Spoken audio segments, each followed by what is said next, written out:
Boa noite. Vamos, gente, boa noite. Meu nome é Andrea, esse é o Matheus, aqui o Ismael e a Maria Caroline, e a gente vai falar um pouco sobre o papel da Defensoria Pública do Estado como promotora do acesso à justiça, aqui na disciplina de meios alternativos, com o professor Basoli. Boa noite, pessoal. Como a Andrea falou, meu nome é Matheus, né? E falando um pouco sobre o que a gente vai tratar nesse nosso seminário, né? A gente tem aqui 4 tópicos principais que vão nortear toda essa nossa apresentação e que norteou também o nosso trabalho escrito. No primeiro momento, a Andrea vai falar um pouco sobre o acesso à justiça, né? Vai trazer ali alguns aspectos muito importantes, fundamentais para que a gente entenda o que é o acesso à justiça. Posteriormente, a Maria Caroline, a Carol, vai falar um pouco sobre a Defensoria Pública, instituição fundamental para a justiça brasileira, né, sendo também ali um instrumento fundamental para as pessoas que não têm acesso à justiça por meios tradicionais, vamos colocar assim, né, que seriam os hipossuficientes, né, e o Ismael e eu né, vamos falar um pouco sobre a Defensoria Pública do Tocantins em dados, né, trazendo ali um relatório da própria Defensoria, né, também a perspectiva da mediação dentro da Defensoria Pública. E além disso, né, a gente fez uma entrevista com 2 defensores, né, a defensora com uma defensora e com um defensor, né, e a gente também trouxe essa entrevista, recortes dessa entrevista para que vocês possam também entender de forma prática, né, como é que funciona essa relação entre o acesso à justiça e a Defensoria Pública. Pessoal, em relação à metodologia, já ia esquecendo, né, para esse trabalho a gente adotou, né, um método dedutivo. Então, ele se mostrou sendo mais adequado para a gente poder fazer essas análises em relação às informações, né? E a gente também optou pelo método de pesquisa bibliográfica, né? Inclusive ali pesquisa documental, trazendo ali leis, né? Principalmente a Constituição Federal que trata sobre esse assunto, e também pela pesquisa empírica por meio da entrevista que a gente realizou com os defensores. Primeiramente, a gente vai entender o que é acesso à justiça. Alguém sabe me dizer o que é o acesso à justiça? Gabriele, sabe me dizer o que é acesso à justiça? Ana Melisa? Cibele? Acesso à justiça. Acesso à justiça, em primeiro momento, a gente pode dizer assim, em linhas gerais, que é a capacidade do cidadão de pleitear e obter uma tutela jurisdicional ou até não jurisdicional para garantir os seus direitos, além de resolver o seu litígio, garantir os direitos e a materialização do ideal de justiça. Mas esse acesso à justiça, a gente não pode confundir ele com assistência jurídica. A assistência jurídica é uma ferramenta para o alcance do acesso à justiça. O acesso à justiça é um conceito amplo e dentro dele a gente tem a assistência jurídica. Ou seja, a gente tem esse macro, que é o acesso à justiça, e a assistência jurídica como o micro que está dentro do acesso à justiça. Aí, dentro dessa abrangência do acesso à justiça, a gente tem as outras formas de resolver os litígios, que não são apenas o acesso ao judiciário, a gente tem os meios alternativos de resolução de conflito, que é os não judiciais, que a gente tem até judiciais e não judiciais, que a gente tem a mediação, a conciliação, a negociação, a arbitragem. O acesso à informação também, ele pode contribuir com o acesso à justiça, porque quanto mais informações as pessoas têm sobre seus direitos e sobre como conseguir uma tutela jurisdicional ou até não jurisdicional, contribui para esse acesso à justiça. A gente tem as discussões sobre a justiça restaurativa, a gente tem o Centro de Resolução de Conflito e a gente ainda tem a situação da mediação e da conciliação, tanto no Ministério Público quanto na Defensoria. Na parte da Defensoria, depois os meninos vão falar melhor, acho que é o Matheus que vai falar sobre a mediação e a conciliação no âmbito da Defensoria. E aqui a gente tem o respaldo do acesso à justiça no ordenamento jurídico. No inciso 35 do artigo 5º da Constituição, diz que a lei não excluirá da apreciação do Poder Judiciário lesão ou ameaça de direito. Ou seja, que a gente tem o princípio da inafastabilidade da jurisdição. Ou seja, o Poder Judiciário não vai deixar de prestar uma tutela para o cidadão que quiser pleitear os seus casos, os seus litígios. E a gente tem esse acesso à justiça ainda mais forte quando fala que esse acesso ao judiciário está relacionado com a inviolabilidade do direito à vida, à liberdade, à igualdade e à segurança. E aqui ele traz um rol exemplificativo dos direitos que o cidadão pode pleitear ou ainda pode pleitear outros também, porque é só um rol exemplificativo. E aqui a gente tem no Código de Processo Civil também, no artigo 3º, que não exclui a da apreciação lesão ou ameaça de direito também, que tem relação também com a inafastabilidade de jurisdição, que é na mesma lógica do slide anterior que eu falei da Constituição e de que o cidadão tem o direito de ir lá pleitear e isso não será excluído, isso será atendido. E aqui a gente tem alguns obstáculos que impedem o cidadão de chegar ao Poder Judiciário ou qualquer outra forma de tutela de resolução de problemas, de litígios. A gente tem o obstáculo econômico, a gente tem o obstáculo organizacional e o cultural. O econômico diz respeito à incapacidade financeira do cidadão de pleitear, de levar os seus problemas ao judiciário ou outro meio de resolução de conflito. O cidadão que não tem a capacidade financeira de custear os processos, por exemplo, tudo bem que hoje a gente tem gratuidade de justiça, a gente tem defensoria pública, a gente tem outras formas que podem sanar esse obstáculo. Mas junto ao obstáculo cultural, que é o cidadão desconhecer os seus direitos e desconhecerem como acessar o judiciário, que existe a gratuidade de justiça, que existe as defensorias públicas, que existe todos esses mecanismos que podem auxiliar a ingressar na justiça, esses dois obstáculos estão alinhados e o cidadão não chega à justiça por causa desses dois obstáculos, o obstáculo econômico e o obstáculo cultural. E a gente ainda tem um organizacional que é um pouco mais diferente dos outros dois, porque diz respeito à sociedade, não agir de forma comunitária para ir atrás do direito.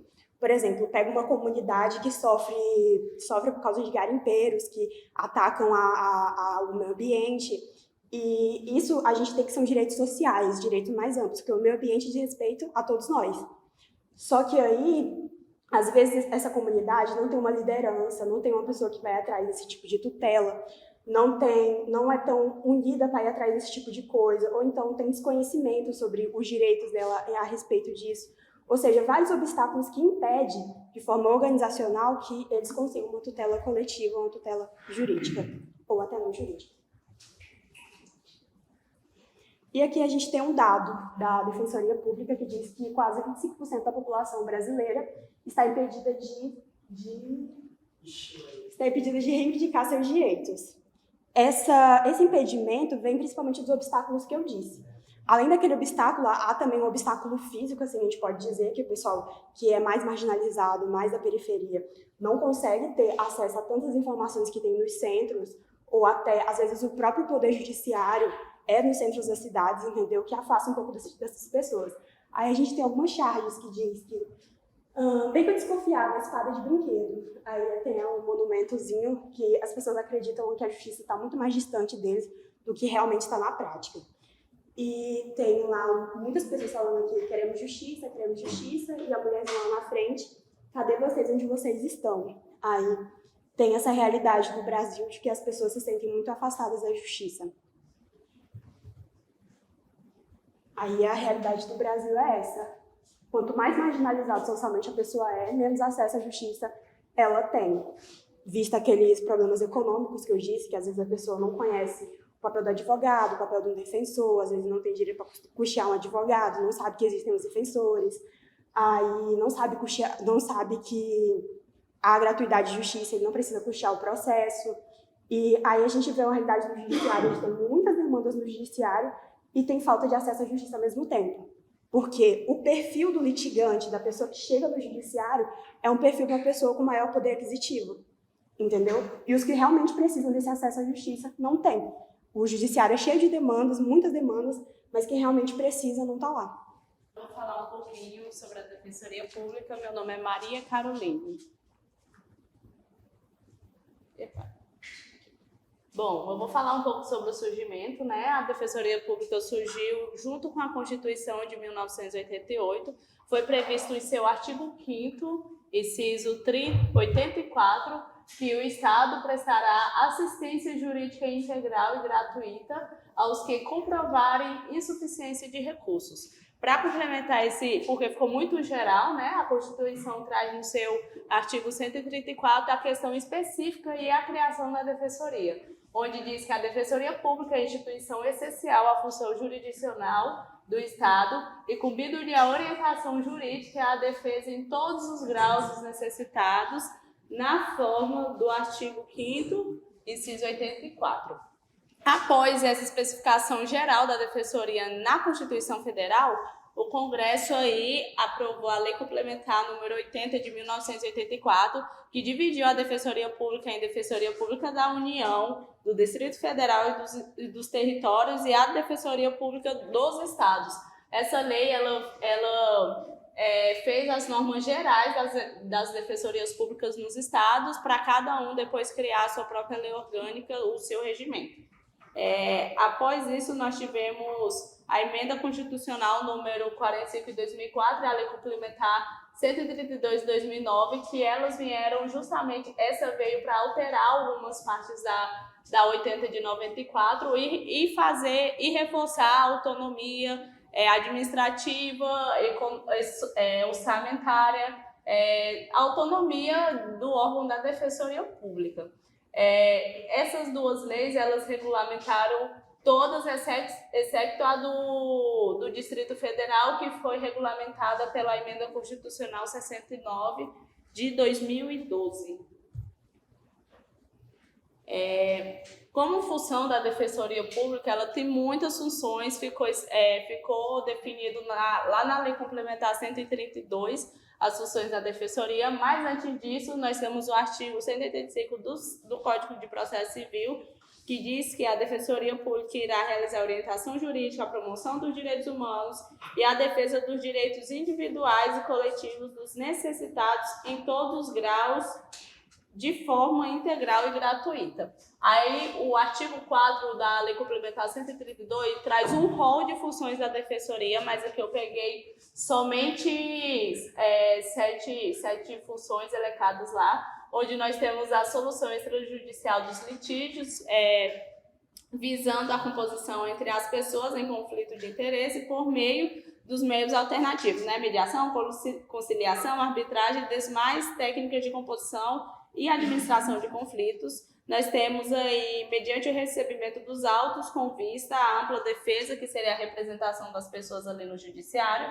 promover a difusão e a conscientização dos direitos humanos, da cidadania e do ordenamento jurídico, promover a ação civil pública e todas as espécies de ações capazes de propiciar a adequada tutela dos direitos difusos, coletivos ou individuais homogêneos, quando o resultado da demanda puder beneficiar grupo de pessoas hipossuficientes, né? Aqui reforça a questão da Defensoria Pública atuar com os hipossuficientes. Nós temos acompanhar inquérito policial, inclusive com a comunicação imediata da prisão em flagrante pela autoridade policial, quando o preso não constitui advogado, e quando a pessoa é presa e não tem advogado, o caso vai para a Defensoria Pública. Atuar nos juizados especiais e executar e receber as verbas sucumbenciais decorrentes de sua atuação. Então, todo o processo ali onde ela atua, as verbas sucumbenciais vai para o seu orçamento. Primeiramente, boa noite, meu nome é Ismael e eu vou falar um pouco sobre os dados da Defensoria Pública, especificamente a do estado do Tocantins. Esse primeiro gráfico é muito importante para a gente entender o crescimento que a Defensoria Pública vem tendo no estado do Tocantins.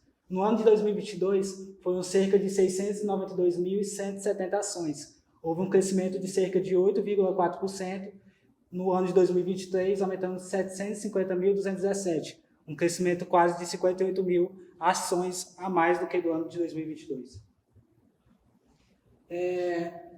Outra tabela muito importante para a gente entender mais especificamente a Defensoria Pública do Estado do Tocantins, a gente aqui tem os núcleos regionais, onde a gente pode perceber que a Araguaína, Gurupi e Palmas compõem quase 50% de todas as ações da Defensoria Pública do Estado do Tocantins, dando um destaque para Palmas com 207.000. E agora eu vou falar um pouco sobre a população atendida pela Defensoria Pública, para a gente ter uma noção mais ampla sobre essa instituição. Primeiramente, eu trouxe esse gráfico sobre a distribuição por gênero e faixa etária. A gente percebe a partir dele que a maior parte das pessoas atendidas são mulheres, cerca de 51,2%, e um pouco superior à dos homens, que é cerca de 48,8%.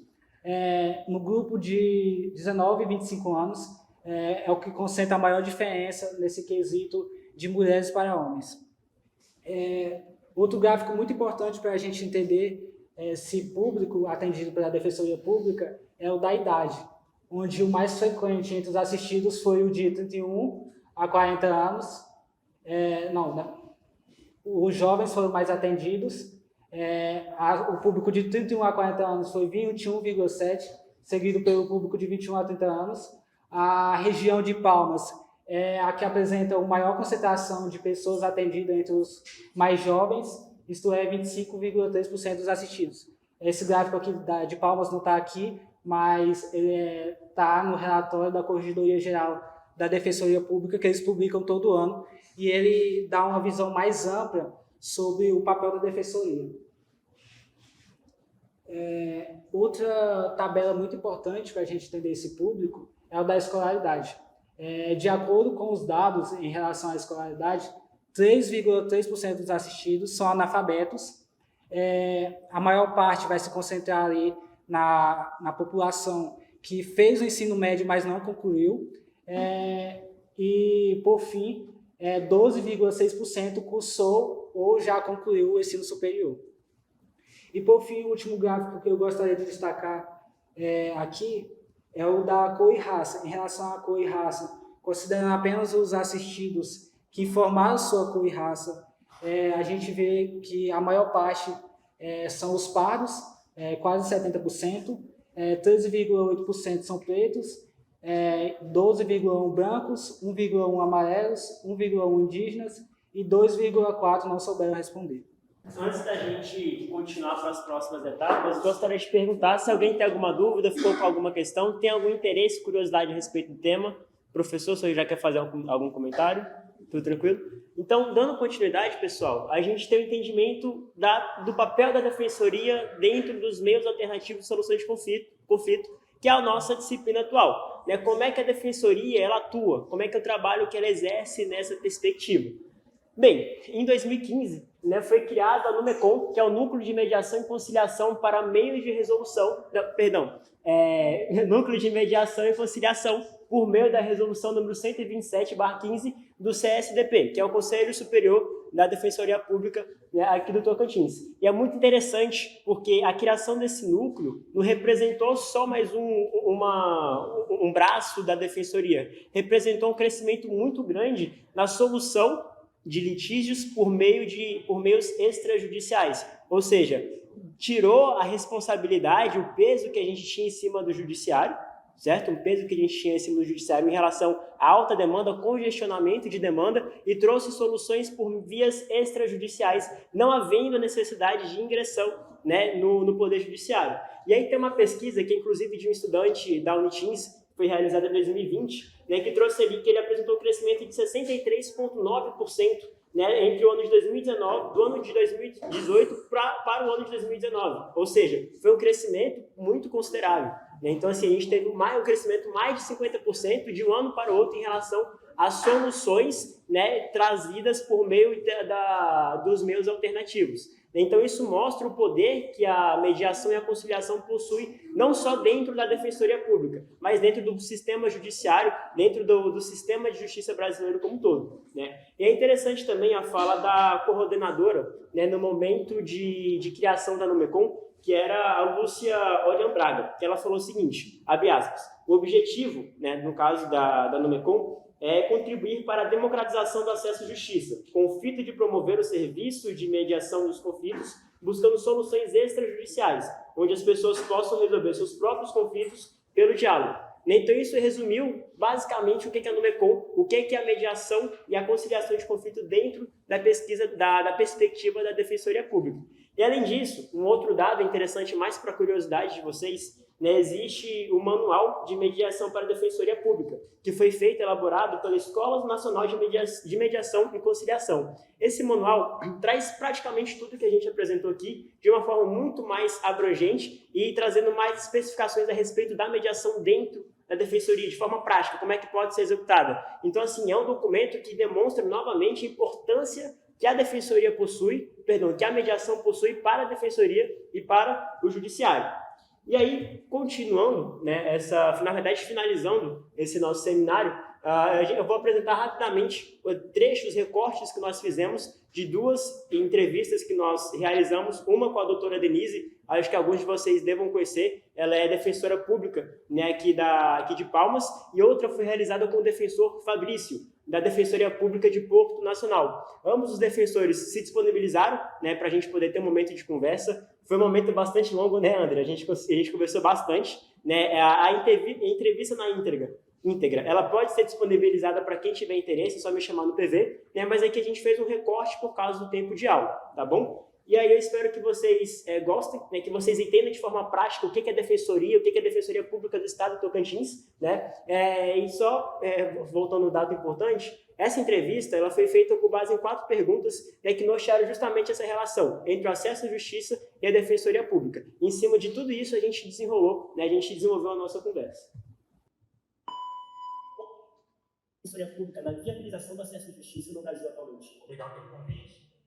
E, primeiramente, né, a papel da defensoria no acesso à justiça é principalmente o de facilitar o acesso à jurisdição, né? Ou, no caso, dar efetividade a esse princípio do acesso à justiça, porque a gente sabe que os hipervulneráveis, no caso, os hipossuficientes, eles têm uma dificuldade maior por questões econômicas até de ter acesso à justiça. Então, a defensoria vem para ocupar esse papel e cumprir essa missão constitucional de propiciar o acesso à justiça. E, nesse sentido, a defensoria, ela materializa o comando constitucional do legislador, né? O constituinte, ele previu o acesso à justiça, mas aí a gente vai materializar isso por meio de autonomia, da autonomia do órgão, né? E por meio de, na verdade, da autonomia tanto administrativa como orçamentária. Você vai dotar todos os Estados-membros, né, de unidades de defensoria pública, que é a Defensoria Pública da União, mas tem também as defensorias estaduais. E dentro das defensorias estaduais, a gente divide isso por atribuições. Então, aí fica uma forma bem organizada de propiciar o acesso à justiça, de forma do direito que você for procurar dentro das atribuições da justiça comum. A emenda 80, né, ela foi inserida na Constituição Federal, se não me engano, no governo da presidente Dilma, e aí ela previu essa distribuição das defensorias no Brasil, essa capilarização, para que os estados fossem dotados de maior número de defensores, para justamente fazer frente à realidade da justiça estadual, propiciar o maior acesso à justiça. Só que a gente tem, né, a defensoria avançou muito, a gente já pôde acompanhar em relação a muitos estados, ela se encontra bastante implementada com relação ao material de apoio, ao material de trabalho, mas ainda faltam muitos defensores públicos para serem implementados conforme a emenda. Infelizmente, não foi dado, a gente avançou, mas não conseguiu cumprir na inteireza o que foi determinado pela emenda, que é justamente o que você falou, colocar um defensor público ali em cada comarca. Felizmente, no Tocantins, essa realidade nossa é bem positiva, porque a gente tem 42 comarcas, há defensores públicos em todas as comarcas. Hoje, com todos os defensores, acho que às vezes a dificuldade é você dar conta de atender o assistido à medida que ele procura a instituição, né? Ou seja, às vezes ele procura a instituição, ele não é pedido de imediato, né? A gente vai olhar uma melhor data de acordo com a ordem daqueles que nos procuram, né? A gente sabe que tem fila de prioridades, né? E às vezes o assistido chega com um problema, aí a gente fala, o senhor vai ser atendido, não consegue, neste momento, se consegue para a semana que vem. Eu creio que a questão é trazer realmente um atendimento em tempo de qualidade e tempo razoável para o assistido. Eu acho que essa seria a maior demanda, dar conta desse todo esse trabalho de uma forma assim, mais um trabalho cada vez mais voltado para o sistema multiportas aqui no Brasil. Como é que então, a defensoria ela atua no sentido desses meios alternativos de resolução de conflito? Como é que vocês fazem esse trabalho? Vocês vão direto da parte demandada, demandante, na verdade, já buscam essa demanda, ou eles vêm primeiro da defensoria? Como é que vocês fazem esse trabalho? Então, a Defensoria Pública ela é organizada também através de núcleos que fazem atuação coletiva. Então, a gente é organizado com várias temáticas. Né? Você tem, né, os núcleos que cuidam do direito das mulheres, do direito das crianças, das pessoas negras, das pessoas encarceradas, da própria questões coletivas, né, que é o núcleo de ações coletivas, que é o núcleo mais geral, núcleo de direitos humanos, núcleo do consumidor. É uma repartição, né, da Defensoria Pública que vai ter ações estratégicas que vão desde reuniões, ações referentes àquela temática, junto, né, à coletividade, ou promovendo educação em direitos através de palestras, rodas de conversas, para uma sensibilização, né, acerca daquela temática que está sendo colocada em pauta, e também fazendo trabalho, né, de mediação. Então, a gente tem um núcleo também de mediação, né, que a pessoa vai poder procurar a Defensoria Pública, vai relatar um determinado problema, por exemplo, questão mais afetar os juizados. Então, existe ali um problema em relação de vizinhança, um conflito, que pode desembocar, né, em uma ação judicial, está tendo ali, né, alguma situação. Então, a pessoa procura a Defensoria Pública, relata a situação, é identificado, né, que existe, né, ali uma possível violação de direito, mas que ela não é tão urgente a ponto de a gente não ter, né, esse tempo de fazer uma composição. Então, aquele outro terceiro envolvido, ele é convidado, aí a Defensoria Pública, então lá vai ter um mediador ou uma mediadora, Na própria Defensoria Pública, que vai tentar ali colocar os prós e os contras de cada uma, né, das partes e tentar chegar num senso comum. Porque quando você coloca, né, essa demanda no Poder Judiciário, você acaba retirando, né, ali a autonomia das pessoas de decidirem. Porque ali vai ser o terceiro, né, vai ser o juiz que vai decidir. E nem sempre a decisão, né, que vem do juiz, ela seria tão mais adequada àquela situação, porque ela é impositiva. Né? Então, tudo que é imposto, nem sempre ela é o melhor. Então, por que eu falo isso? Porque a mediação, ela vai exigir, né, que cada uma das partes abra mão de alguma coisa. Mas no sentido de que ambas estarão ganhando algo. Então, existe ali um conflito de direito, a gente tenta compor e precisa ter uma flexibilidade. Se tiver uma irredutibilidade, não. Um acha que está certo nessa posição e o outro acha que também está certo e não existe forma nenhuma de transigir, aí nós vamos para a letra da lei.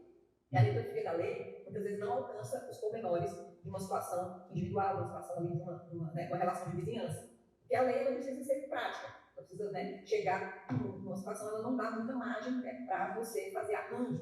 É lógico que dentro do Poder Judiciário também existe essa ferramenta, de você chegar lá, fazer a mediação. Só que quando chega no Poder Judiciário, você já deixa as coisas um pouco mais engessadas, você já tem uma demanda jurídica em andamento. Na Defensoria Pública, não. Essa mediação, ela é prévia. Ela não se qualifica como uma demanda jurídica ainda. Então, ali vai chegar, né, as duas partes e vão fazer a composição. Por exemplo, também em, né, questões de família. Muitas vezes existe ali, né, uma divergência, um casal que vai se separar e precisa tratar sobre a guarda dos filhos.